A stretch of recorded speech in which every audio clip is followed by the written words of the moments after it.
नीरज से ये पूरी बातचीत आपने सुनी आज तक पर। नीरज से 3 घंटे से इस वक्त सीबीआई भी पूछताछ कर रही है।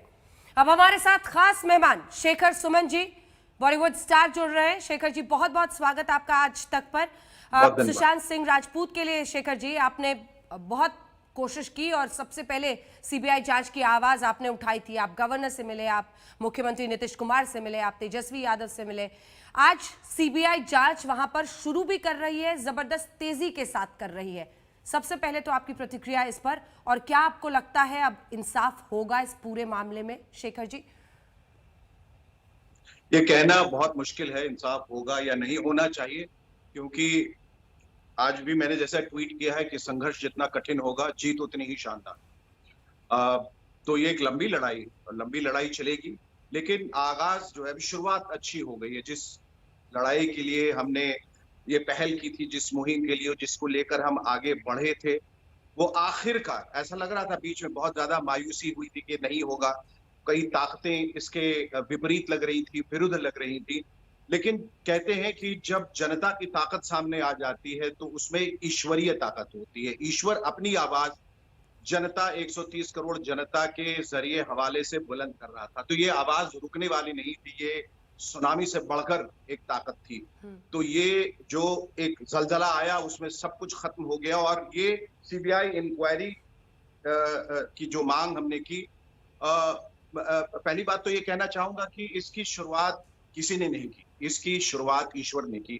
इसका श्रेय किसी को नहीं जाता है, इसका श्रेय सिर्फ ऊपर वाले को जाता है और जनता को जाता है। क्योंकि जब तक जनता क्रांति में शामिल नहीं होती, कोई भी क्रांति संपूर्ण नहीं होती। हम सब तो बहुत अदने से इंसान है, बहुत छोटी सी आवाज है, लेकिन ये है कि कोई राह दिखाने वाला मिल जाता है, सब लोग उसके पीछे चले जाते हैं। तो बड़ी खुशी की बात है ये जो हो रहा है। मैंने अपनी तरफ से जितनी कोशिश मैं अपने तरह से कर सकता था, मैंने की।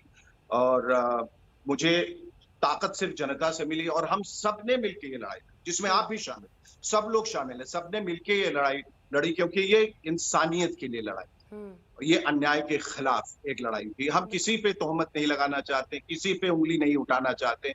बस ये होना था कि जो दिख रहा था आंखों को, वो सच नहीं था। ऐसा लग रहा था सच कहीं छिपा है या सच को छिपाया गया है, और उस सच को उजागर करने की जरूरत थी। तो सीबीआई की ये जो पहल है, ऑनरेबल सुप्रीम कोर्ट ने जो पहल की है, ये जो निर्णय लिया है, वो सराखों पे उनको सलाम और उनका हम शुक्रिया अदा करते हैं 130 करोड़ जनता की तरफ से। और मुझे ऐसा लगता है कि सीबीआई अब अपना काम जो है बहुत दिलेरी से, बहुत निष्पक्ष तरीके से, पूरे पारदर्शिता के साथ और पूरे आजादी के साथ कर पाए। बिल्कुल, तस्वीरें दिखाइए जरा सुशांत सिंह राजपूत की। ये मुस्कुराता हुआ चेहरा शेखर जी, जब उनके चाहने वाले देखते हैं, यकीन करना मुश्किल होता है, यकीन करना मुश्किल होता है। और आप जिस तरह की परिस्थितियां, कहानियां, थ्योरीज बहुत सारी चलाई गई उनकी सेहत को लेकर, उसकी वजह से शक लोगों के मन में आया। पहले पिता ने रिया चक्रवर्ती पर शक जाहिर किया था एफआईआर में, लेकिन हाल के दिनों में जिस तरह से मुंबई पुलिस ने गुफाप किया है, पोस्टमार्टम रिपोर्ट में टाइम नहीं लिखा है डेथ का, एफएसएल के लिए तमाम सबूतों को देने में बहुत देरी हुई, इन सब की वजह से वो शक जाहिर, बहुत सारी गलतियां हुई। हाँ, शक जाहिर कर रहे हैं। कहते हैं कि अब उन्हें हत्या का भी शक इसमें दिख रहा है। आपका शक किन बिंदुओं पर आगे बढ़ा शेखर जी, किन वजहों से? देखिए, सबसे पहले तो, और इसके पहले मैं कई बार कह चुका हूं कि हमें शुक्रिया अदा करना चाहिए उस इंसान का जिसने गैर कानूनी तरीके से सुशांत सिंह की तस्वीर जो है वो पोस्ट कर दी, जिसने सारी कहानियां कह डाली। अव्वल तो ये कि मैं शुरू से ये कह रहा हूं कि जो उनके लटकने की जो थियरी है कि वो लटक के मरे, he hanged himself to death, तो वो हैंगिंग की तस्वीर आज तक किसी ने देखी ही नहीं। ऐसा मुमकिन नहीं है कि इतना बड़ा हादसा, इतनी बड़ी दुर्घटना जिस घर में हुई और जहां 5, 6, 8 लोग थे, उसमें से किसी ने भी अपना फोन निकाल के कैमरे से एक भी तस्वीर नहीं ली, जबकि ये जानते हुए कि जब वो उस बॉडी को नीचे उतार रहे थे वो गैर कानूनी था, उनको पुलिस के आने तक का इंतजार करना चाहिए था। लेकिन चलिए, giving them the benefit of the doubt कि उन्होंने सोचा कि शायद ये जिंदा हो सकता है, उसे नीचे उतार के हम बचा सकते हैं, फिर भी किसी को एक तस्वीर तो लेनी चाहिए थी। कि आज के जमाने में ये एक रिफ्लेक्स एक्शन की तरह, आप कोई भी एक घटना देखते हैं, सबसे पहले उसकी तस्वीर निकाल लेते हैं, एक छोटी सी वीडियो बना लेते हैं। तो ये तो उनको करना चाहिए। तो ये मैं मानने को तैयार नहीं हूं कि किसी ने उसकी तस्वीर नहीं ली। लिहाजा जो थियरी आगे प्रोपिगेट की गई थी कि he was hanging by the fan, न वो फैन दिखा, न वो सीलिंग दिखी, सिर्फ वो एक कटा हुआ कपड़ा दिखा, जिस पर भी इतना सारा शक जाता इस वजह से कि वो कपड़ा का जो टेंसाइल स्ट्रेंथ जो मुंबई पुलिस जो है मैं बताने वाली थी कि क्या है, आज 1 महीने से ऊपर हो गया, उस कपड़े का टेंसाइल स्ट्रेंथ ही हमें नहीं बताया गया कि वो 85 किलो का भार ले सकती थी या नहीं। फिर गले में जो निशान थे वो कपड़े के चौड़े निशान होने चाहिए, वो बिल्कुल एक सिमेट्रिकल और सिलिंड्रिकल वो निशान था, वो किसी और ओर इशारा कर रहा था कि उसे लिटा के ही मारा गया है और शायद फिर लटकाया गया होगा। मैं तो ये मानता भी नहीं कि उसे लटकाया, मैं तो यही मानता हूं क्योंकि बिस्तर जिस तरह से बिल्कुल सलीके से सजा संवरा था, बिल्कुल साफ सुथरा था, अगर उस पर कोई चढ़ता, 4-5 लोग चढ़ के उसके बॉडी निकालते तो वो उसकी अवस्था जो है उथल पुथल वाली हो जाती, लेकिन बिस्तर बिल्कुल करीने से तरीके से सजाया गया था, इसका मतलब कि उसे मार के कहीं सिर्फ लेटा दिया गया था। तीसरी बात ये कि उनके ही एक सर्वेंट ने कहा कि वो 15-15 मिनट पे आके देखा करते थे कि सुशांत क्या कर रहे हैं, सो रहे हैं, खा रहे हैं, पी रहे हैं, तो उसने दरवाजा बंद कैसे था, दरवाजा बंद क्यों था। तीसरी बात या चौथी बात ये कि वो चाबी वाले जिसकी इतनी अहमियत थी, वो कमबख्त वो गया कहाँ, पुलिस ने उसकी उसकी उसमें तफ्तीश क्यों नहीं की, उससे जांच पड़ताल क्यों नहीं की, उसे इंटरोगेट क्यों नहीं किया, उसे क्यों नहीं बुलाया, वो आज तक दिखा नहीं। तो चाबी वाला कहां से आया, पहले तो अगर दरवाजा तोड़ा गया तो दरवाजे पर तोड़ने के निशान होने चाहिए, दरवाजा तोड़ने पे नहीं खुला तो चाबी वाला आया, चाबी वाला वो कौन सा इतना प्रबुद्ध, वो चाबी वाला इतना बड़ा जीनियस था कि वो एक साधारण सा चाबी वाले ने आके एक इलेक्ट्रॉनिक चाबी ताला खोल दिया, और वो भी 20 मिनट के अंदर, और कभी कहते हैं खोला, कभी कहते हैं तोड़ा, तो बहुत सारी ऐसी थियरीज थी। और उस जब दरवाजा टूटता है तो ये एक बहुत नेचुरल सी बात है कि आप सब लोग हड़बड़ा के अंदर जाएंगे क्योंकि एक हादसा हुआ है। वहां खुलने के बाद आप चाबी वाले से वार्तालाप कर रहे हैं कि भाई कितने पैसे हुए, 2000 हुए, अच्छा ठीक है तुम यहीं रुको, भाई इसे नीचे छोड़ के आओ, और फिर आप अंदर जा रहे हैं। ये तो एक वाहियात सी बात है, ऐसा कभी होता नहीं। फिर उसके पिछले रात की जो तस्वीर थी जिसमें वो पार्टी कर रहे थे, सुबह उठ के जूस पी रहे थे, किसी का कहना है कि वो जॉगिंग के लिए भी गए थे, तमाम चीजें जो बहुत सारी चीजें जो निकल के जो तथ्य सीसीटीवी फुटेज का मिसिंग, फिर किसी का कहना था कि उनके हाथ हिल रहे हैं, किसी ने देखा कोई काला बैग लेके भाग रहा है, कोई अनजान सी लड़की वहां ग्लव्स पहन के आई हुई थी, बहुत सारे तथ्य ऐसे 40-50।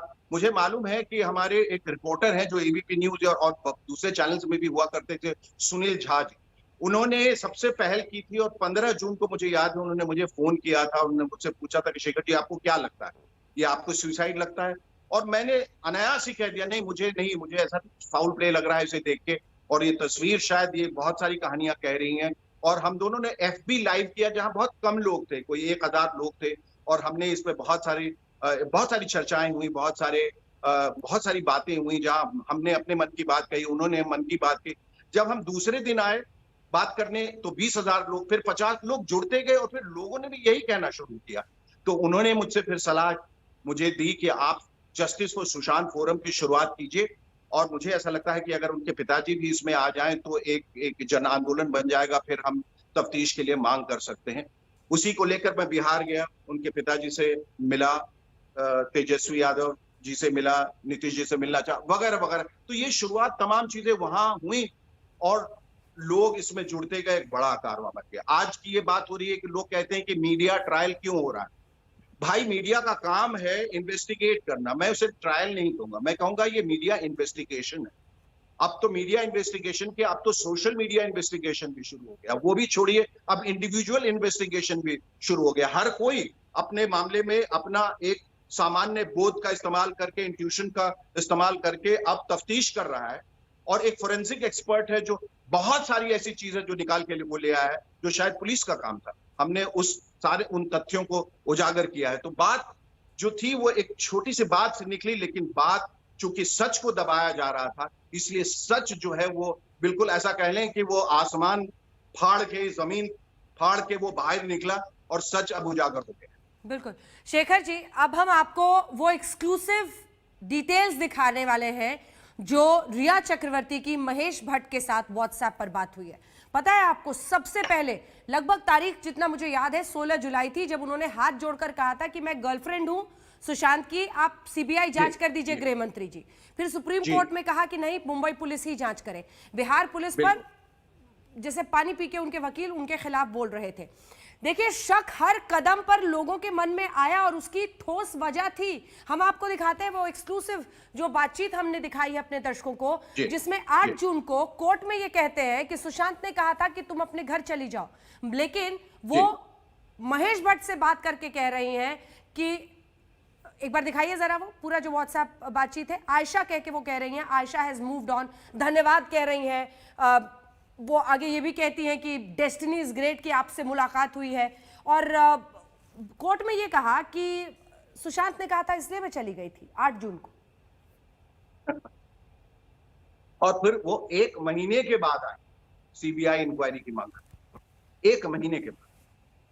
तो आप अगर किसी की गर्लफ्रेंड है, आपको उनसे इतना प्यार है, आप उनके साथ रह रहे, तो ये तो आपका फर्ज बनता है कि उनके जाने के बाद भी हर रोज उनके परिवार के साथ रहें, पुलिस के पास रहें, उनको बताएं, उनसे पूछें, ये इंटरोगेशन के बारे में उनको कहें कि जितने आसपास के लोग थे उनको इंटरोगेट किया जाए, तो उनसे सवाल पूछे जाए। वो तो फिर वो पलट गई, यू टर्न ले ली। मैंने जैसे अंजना जी कहा कि हम लोग किसी पे उंगली उठाने के काबिल नहीं और उठा नहीं सकते, लेकिन शक की सुई इन पर इसलिए जा रही है कि जब इनका एनुअल इनकम जो है रिया का सिर्फ 14 लाख या कुछ 18 लाख दिखाया जाता है, फिर वो हिंदुस्तान के सबसे बड़े वकील को कैसे हायर कर लेती है, जिनका दिन का ही मतलब प्रोफेशनल फीस है कोई 15 लाख या 20 लाख, वो कहाँ से पैसे आ रहे हैं? अगर मैंने कहा उसकी तह तक पहुंच जाए कि इसका स्पॉन्सर कौन इन्हें स्पॉन्सर कर रहा है, तो उस कड़ी से शायद बहुत सारे सुराग और मिल सकते हैं। और फिर इतने सारे लोग जो सुशांत के आसपास थे, उनके फिजिकल ट्रेनर, उनके बॉडीगार्ड, उनके दोस्त, ये सब लोग जो है इतने दिनों के बाद कैसे आए? मुझे ये बात समझ में नहीं आ रही है, शुरू से ही ये लोग क्यों नहीं आए और शुरू से ही इनसे पूछताछ क्यों नहीं की गई? तो आप जिस किसी भी कोण से, जिस किसी भी एंगल से इसे देखें, बात कुछ बनती नहीं है। जैसे अंग्रेजी में कहते हैं, इट्स नॉट एडिंग अप। एक जिगसॉ पजल की तरह है जिसके कई पिक्चर्स मिसिंग हैं। और मैं ऐसा मान के चल रहा हूं कि सीबीआई अपना काम जो है पूरे सक्षम तरीके से करेगी और उस जिगसॉ पजल को जोड़ देगी, बना देगी एक तस्वीर जो हम चाह रहे हैं, जो एक उभर के आए, जो सही तस्वीर है, वो जरूर सच्चाई बाहर आए। सच पहले सामने इसलिए नहीं आ रहा था शेखर जी, आपने जो सवाल पूछा उसका जवाब मैं देती हूँ। जैसे ही रिया चक्रवर्ती पर पिता ने पटना में एफआईआर दर्ज कराई, उसके बाद एक एक करके सब जो अभी तक अंडरग्राउंड थे वो सारे आने लगे मीडिया में। सिद्धार्थ पठानी उनको बचाने के लिए आ गए, जितने भी लोग थे उसके बाद सब सरफेस करने लगे। तो ये भी बताता है कि मतलब जैसा आपने कहा कि कई चीजें हैं जो एडअप करती नहीं है, कई चीजें हैं जो बहुत ज्यादा शक पैदा करती हैं। जी, और ऐसा अक्सर देखा जाता है कि जब बहुत सारे लोग एक क्राइम में इन्वॉल्व रहते हैं, तो झूठ का जब एक सिरा पकड़ा जाता है ना, तो फिर उसको छिपाने के लिए कई झूठ बोले जाते हैं और फिर इंसान उसमें फंसता चला जाता है।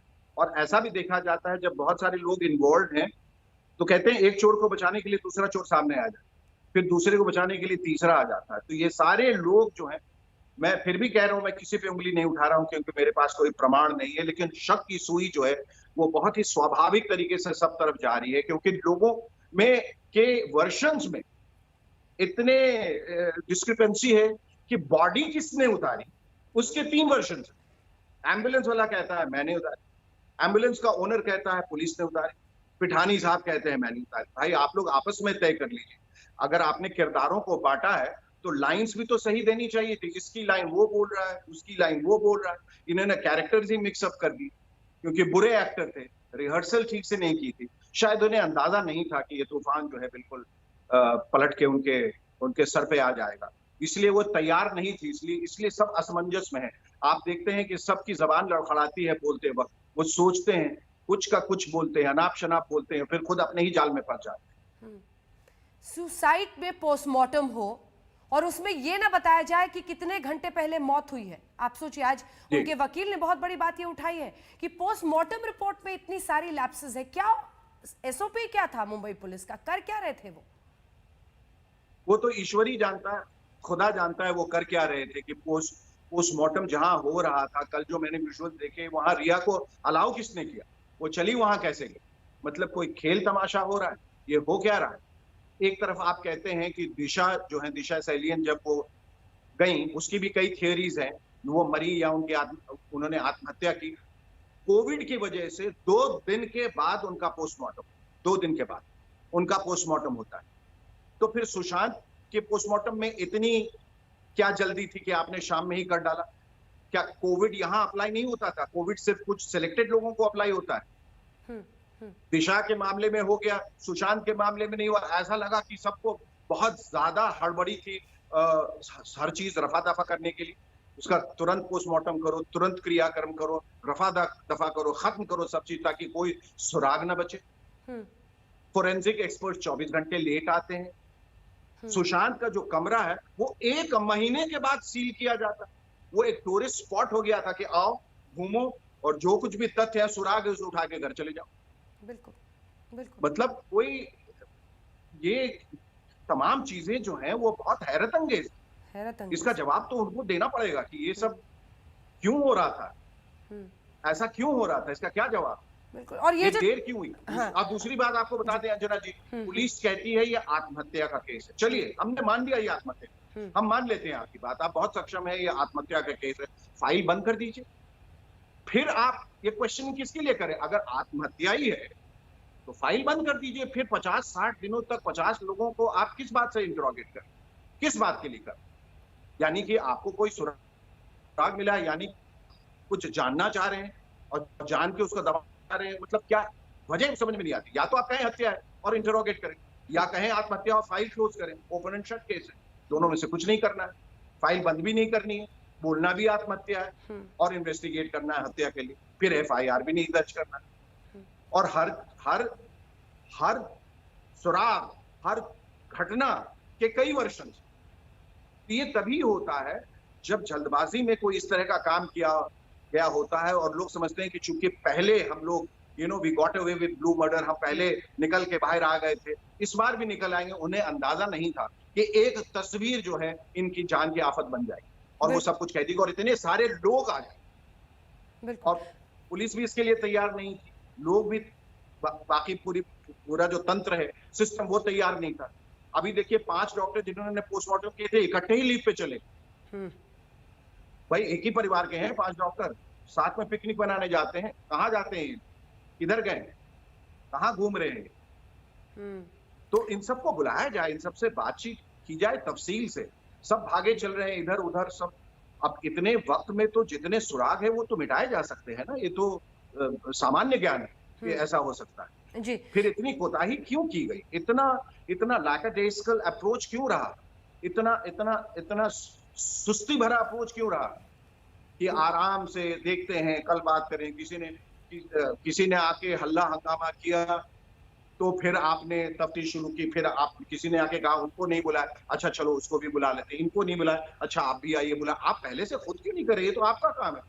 ये काम आप जर्नलिस्ट कर रहे हैं, हम जनता कर रहे हैं, उनको बता रहे हैं कि देखिए ऐसा कीजिए, तो वो करते हैं। ये तो उनका काम है। बिल्कुल। 4 किरदार जो बिल्कुल करीब थे, जो उस दिन मौजूद थे, सिद्धार्थ पिठानी, नीरज वो कुक, दीपेश सावंत, ये तमाम लोग, और उनकी बहन 10 मिनट की दूरी पर थी। जो सवाल, ये चारों चेहरे हम आपको दिखा रहे हैं, केशव, नीरज सिंह जो कुक थे, और दीपेश सावंत और सिद्धार्थ पिठानी, इन सब से पूछताछ हो रही है। नीरज से जो खास तौर पर सवाल इस वक्त पूछे जा रहे हैं, उसमें सीबीआई ने जो पूछा है कि 13 जून को आखिर क्या हुआ था। देखिए 13 जून भी शेखर जी उतना ही इंपॉर्टेंट बताया जा रहा है। सुशांत के कमरे में कौन कौन मौजूद था, ये तमाम सवाल इस वक्त सीबीआई उनसे कर रही है। यही तमाम चीजें हैं जो फेस वैल्यू पर छोड़ दी गई थी। शायद कुछ शुरुआती पूछताछ भी की नहीं की मुंबई पुलिस ने, कुछ पता नहीं है। नीरज सिंह बहुत इंपॉर्टेंट हो सकते हैं इस पूरे में। जी, और जो चश्मदीद गवाह है अंजना, वो तो कहीं कहीं भाग रहे हैं। कोई हैदराबाद जा रहा है, इधर जा रहा है, उनको जाने कैसे दिया जा रहा है? ये मतलब ये कुछ बात समझ में नहीं आ रही और जनता देख रही है, सब लोग सब कुछ देख रहे हैं। आप खुलेआम इस तरह की चीजें कर रहे हैं जो जाहिर है कि वो शक के दायरे में आ जाएंगी, कि जिससे तफ्तीश हो रही है, जिससे सवालात किए जा रहे हैं, जो आगे कल भी जरूरत पड़ सकती है उसे पूछने की, वो भाग के चला जाता है कहीं, फिर कोई कहीं और छिप जाता है, कोई और कहीं नहीं मिलता है, कोई किधर। ये इनको जाने कैसे दिया, किसने दिया? 10 मिनट दूर थे एम्बुलेंस की थी। शेखर जी 10 मिनट दूर थे जी। आप अब बताएं, अपनी बात पूरी करें। हाँ जी। और फिर उनको कूपर हॉस्पिटल ले गया, हाँ, जबकि पास में दूसरे अस्पताल भी थे। हाँ। दो एम्बुलेंस, 2 स्ट्रेचर्स, हाँ, मतलब ऐसी कहानियां तो हमने फिल्मों में देखी है या क्राइम शोज में देखे इस तरह के होते हैं। हाँ, और अब जाहिर सी बात है कि हम लोग भी पढ़े लिखे इंसान हैं, हम लोग सोच सकते हैं, देख सकते हैं, समझ सकते हैं, किसी निष्कर्ष पे पहुंच सकते हैं। और मैं गलत हो सकता हूँ, आप गलत हो सकती हैं, तीसरा गलत हो सकता है। 130 करोड़ लोग तो गलत नहीं हो सकते। चंद लोगों को छोड़ दीजिए जो जो जो इसके विपरीत बोल रहे थे, पर पूरी जनता जो है, पूरी देश की जनता तो एक ही आवाज में, एक ही आवाज में, एक ही सुर में, एक ही मत से, एक ही तथ्यों के आधार पर, उन्हीं सुरागों के आधार पर बोल रही है। तो हम सब कैसे गलत हो सकते? ये सवाल ही पैदा नहीं होता। और और हम एक सब चूंकि एक गलत नहीं जी थे, इसीलिए जी सीबीआई इंक्वायरी दी गई। जी, और एक बेसिस था ना इसका इसका एक बेसिस था सर। फरवरी में जी फोन करके व्हाट्सएप के जरिए डीसीपी दहिया, जो उस वक्त बांद्रा के डीसीपी थे, उनको ओपी जी सिंह, जो कि बड़ी बहन के पति हैं, उन्होंने इन्फॉर्म किया था, उन्होंने कॉग्निजेंस लिया, उन्होंने उस पर रिस्पॉन्ड भी किया। और ये सब एडमिसिबल होता है कोर्ट में। एक बार अगर आप एक पुलिस अधिकारी के तौर पर कॉग्निजेंस ले लेते हैं, व्हाट्सएप मैसेज जी भी देख लेते हैं, रिस्पॉन्ड करते हैं, तो जी आपको जी उस पर जी कार्रवाई जी क्या की है आपने बताना पड़ता है। और ये लोग जी इतनी महत्वपूर्ण चीज बांद्रा पुलिस स्टेशन में होने के बावजूद, जिसमें परिवार ने रिया की शिकायत की थी, उस लीड पर बिल्कुल नहीं पढ़े। और विकास सिंह वकील का कहना है कि उल्टा परिवार वालों को कहते थे कि आप प्रोडक्शन हाउसेस का नाम लीजिए, हम उनको बुलाएंगे पूछताछ के लिए। आरोप विकास सिंह ने लगाया है, वकील है के सिंह के। शेखर जी मालूम। जी जी। और फिर आप देखिए कि जब मामला आगे बढ़ा तो सारे इल्जाम जो है वो परिवार पे लगने शुरू हुए। हाँ, वो ऐसे थे, वो फलां थे, वो इस तरह से थे, उनके पिताजी ने 2 शादी की, मैं कहता हूं 10 शादी की, उसका हत्या से क्या मतलब?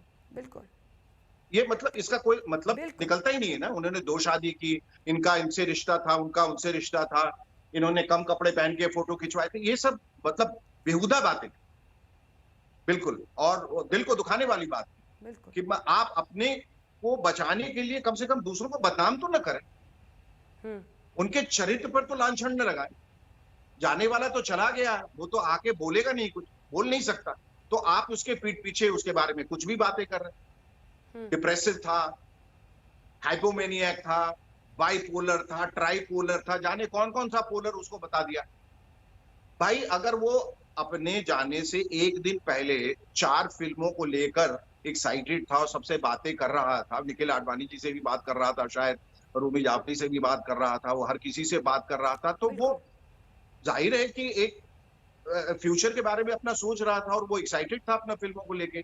तो अचानक एक रात में ऐसा कुछ क्या हुआ कि उसने कहा कि बस अब बहुत हो गया, मुझे अपनी जान लेनी चाहिए, और वो सुसाइड नोट छोड़ के भी नहीं जाता। ये तो मैं कहना ही भूल ही गया। सुशांत जिस किस्म का उसका व्यक्तित्व था और जो डायरी मेंटेन करता था, ये अलग बात है कि डायरी के पन्ने भी फाड़ दिए गए, जो अहम चीजें थी, और वो चीजें दिखाई गई जो इनके फायदे की, जो पता नहीं उसकी हैंडराइटिंग में है या नहीं। तो वो जो लिखता था इतना, जो इंस्टाग्राम पे हर रोज एक ना एक पोस्ट डालता था, वो खूबसूरती से डालता था और क्रम से डालता था। वो जब जाता है तो वो बगैर एक सुसाइड नोट लिखे चला जाता है, ताकि उसके जाने के बाद उसके घर के लोग या उसके इर्द गिर्द के लोग या उसके दोस्त भी इसमें शक के दायरे में आ जाए। ऐसा हो सकता है। इतना तो वो जिम्मेदार इंसान था, अगर ऐसा करता तो एक सुसाइड नोट तो लिख के जाता। तो मतलब मैं कह रहा हूं ऐसी 40-50 चीजें इस तरह से सामने है, बिल्कुल नग्न अवस्था में, जिसको देखा जा सकता है, समझा जा सकता है हर पहलू को, लेकिन अब वो है कि मानते नहीं। उनको दिखाई नहीं देता जो हमारी आंखों को दिखाई दे रहा है, जो हमारी समझ में आ रहा है उनकी समझ में नहीं आ रहा। ये तो साफ साफ प्रतीत हो रहा है कि इसको कुछ छिपाने की कोशिश की जा रही है। कुछ तो है जिस पे पर्दा है, कोई तो लोग हैं जो इसके पीछे हैं। अब रिया जो है उनके भी इतने सारे वर्जन्स हैं। अब उन्होंने जाके 8 तारीख को जब गई, फिर उन्होंने सुशांत को ब्लॉक कर दिया। किस वजह से ब्लॉक किया? फिर वो और उनके भाई डायरेक्टर्स थे, अब वो कह रहे हैं कि फंड एम्बेजलमेंट में भी इन्वॉल्व है। मुझे नहीं मालूम उसमें कितनी सच्चाई है, पर कुछ ना कुछ तो सच्चाई है। धुआं अगर उठ रहा है, आग तो है कहीं ना कहीं। तो अब सब चीजों का पता लगाया जाएगा। मेरे ख्याल से जो पर्दाफाश होगा वो सबको झकझोर के रख देगा। मार्क माय वर्ड्स, जो बाहर चीजें निकलेंगी, अगर सच्चाई निकल गई, इनके कातिल बाहर आ गए या इसके लोग कंस्पिरेटर्स बाहर आ गए, षड्यंत्रकारी बाहर आ गए, तो मानवता को झकझोर देंगे।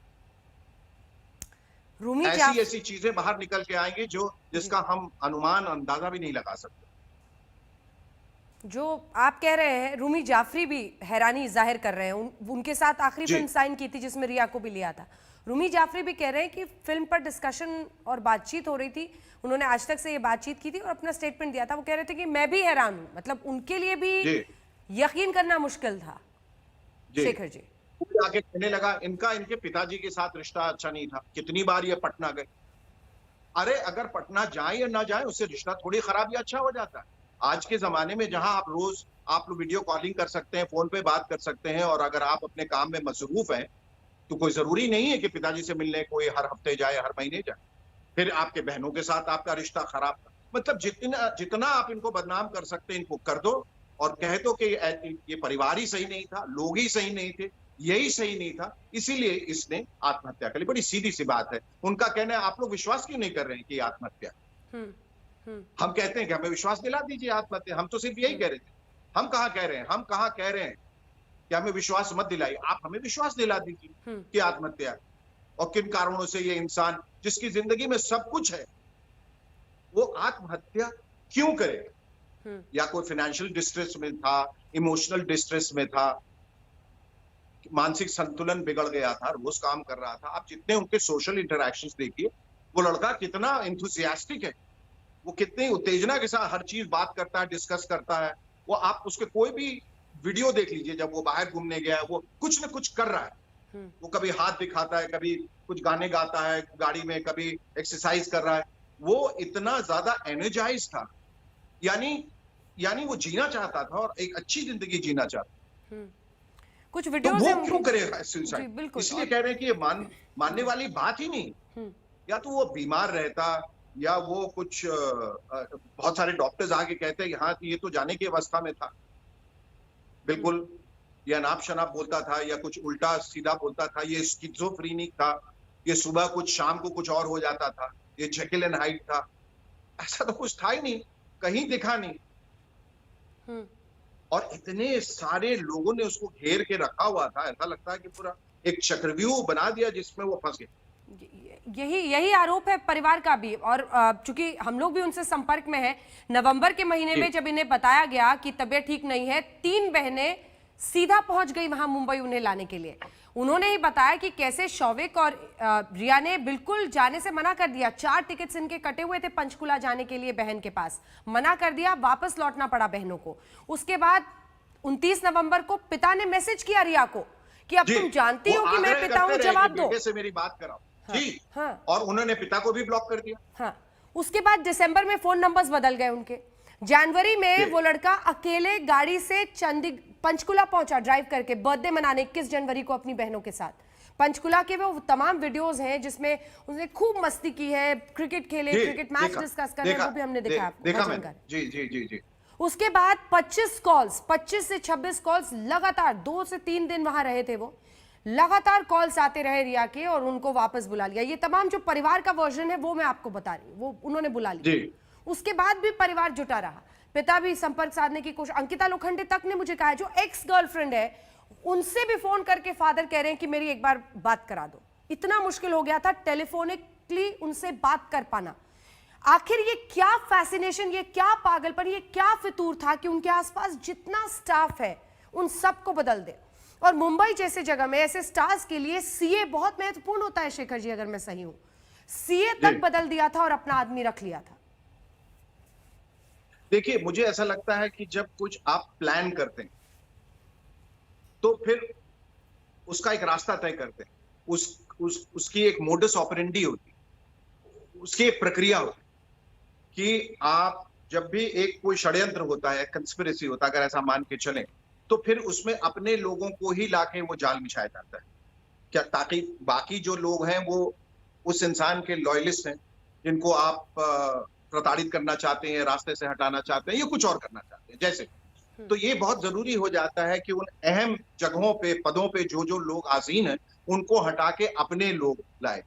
तो चार्टर्ड अकाउंटेंट आपका होगा, आपके लोग होंगे जो उनकी देखभाल करते हैं, वो सारे लोग आपके होंगे जो आपकी बात सुनेंगे और फिर आप अपने हिसाब से उनको दवाई देंगी, आप अपने हिसाब से खाना खिलाएंगे, आप अपने हिसाब से उनको अपने परिवार से उनका जो उनका जो रिश्ता है उसको विच्छेद करेंगे, उसका डिस्कनेक्ट कर देंगे, ताकि वो बिल्कुल आइसोलेट हो जाए। एक आदमी जब अलग आइसोलेट हो जाता है, फिर उसको मैनूवर करना बहुत आसान हो जाता है। फिर ऐसा लगता है कि वो उसी के वश में, उसी के कंट्रोल में, सिर्फ उसी की बात सुनेगा। और ऐसा उसके साथ हुआ। मुझे सिर्फ अफसोस इस बात का है, जब परिवार को ऐसा लग रहा था कि उन्हें इनसे मिलने की रोक लगाई जा रही है, कोशिश की जा रही है, इन सब लोगों को मिल के आके उसके घर पे धरना दे देना चाहिए, रहना चाहिए था कि हम तुम्हारी साथ रहे, हम कहीं नहीं जाने वाले, तुम हमारे साथ रहना। वो अकेला जो रह गया ना, इसमें ऐसा है अभिमन्यु अकेला पड़ा। और वो चक्रव्यूह में, जैसा मैंने कहा, जो चक्रव्यूह की जो रचना की गई, जिसमें आपके ही लोग थे, उन्होंने मिलकर, उसके पास कोई निकास द्वार नहीं था, उसके पास कोई एग्जिट नहीं था, उसके पास कोई तरीका नहीं था कि वो चक्रव्यूह तोड़ के बाहर निकल सके, क्योंकि हर तरफ इन्हीं के आदमी तैनात। तो ये एक बहुत लंबी प्लानिंग थी। ये ऐसी प्लानिंग नहीं है जो सोमवार को की जाए और बुधवार को इसको अंजाम दे दिया। ये एक लंबी प्लानिंग होती है, 2, 4, 5 महीने, कम से कम 1 साल की भी प्लानिंग होती है कि ऐसा करना चाहिए, वैसा करना चाहिए। और मैं तो खुदा से मना रहा हूं कि ये सब सही ना हो, जो भी हम अटकलें लगा रहे हैं, स्पेकुलेट, लेकिन सच्चाई चूंकि बिल्कुल हमारे सामने हमें दिख रही है, इसलिए इसको नकारा भी नहीं जा सकता।